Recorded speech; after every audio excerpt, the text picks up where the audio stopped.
So today we're going to talk about how we're kind of like monsters. I know that might sound a little bit strange, but remember when we did the exercise where I told you to lift up your finger for if you stomped your feet or flailed your arms or you yelled or you roared? Well, you did that because you were misunderstood, just like monsters are sometimes misunderstood. It takes a lot of patience and caring and time to understand other people.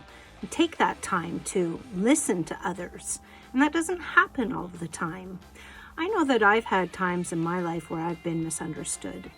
So I'm going to ask you this question. And after I ask this, I want you to pause and I want you to do a little bit of reflective writing, okay? So you're going to pause this video and do a little bit of reflective writing. So here's the question. Think about that time where you feel like you were misunderstood. Perhaps you weren't seen for who you truly were, or you were teased, or just not treated very nicely. Let me give you an example for me. I'm an artist, as you know, and I have different thoughts, and I think differently, and I see the world in a different light than some people. And because of that, sometimes people called me weird because I didn't wear my clothes the same way they did, or I thought of things in different ways. And that made me a little bit sad at times because I don't think I'm weird. I just think I'm me.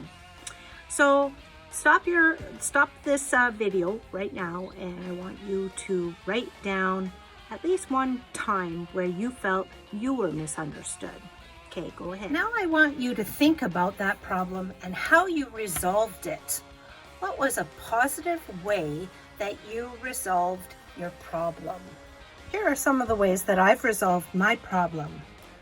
I found friends that think and feel the same way as me.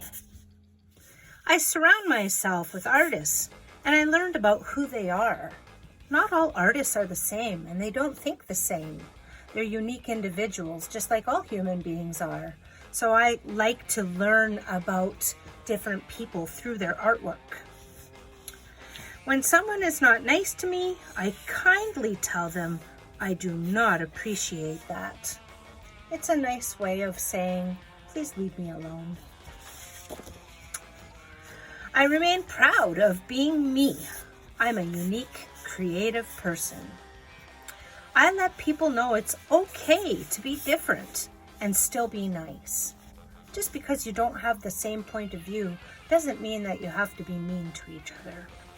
And finally, when I feel like I'm being misunderstood by somebody and they're teasing me for being weird or different, I like to draw and paint, and that helps me get my feelings out if they've been hurt.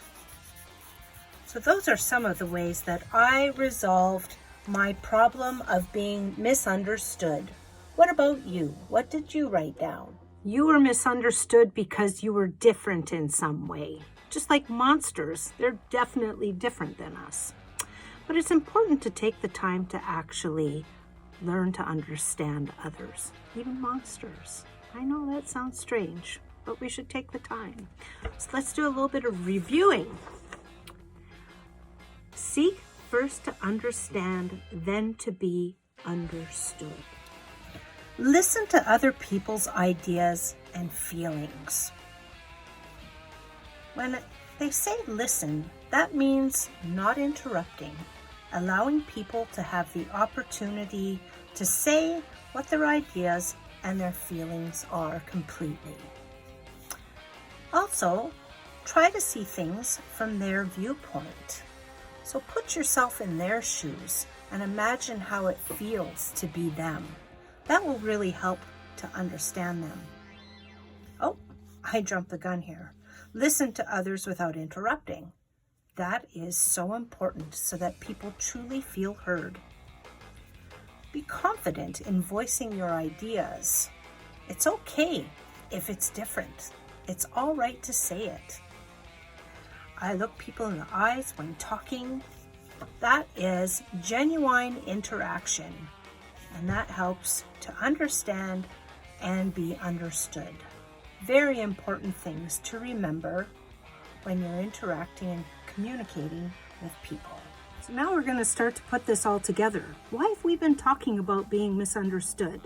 Well, because as we've seen, the whole idea of monsters is just based on a lot of misunderstanding, from people seeing things the wrong way, hearing things the wrong way, making things a little bit bigger than they really were. So that happens a lot with monsters and with people.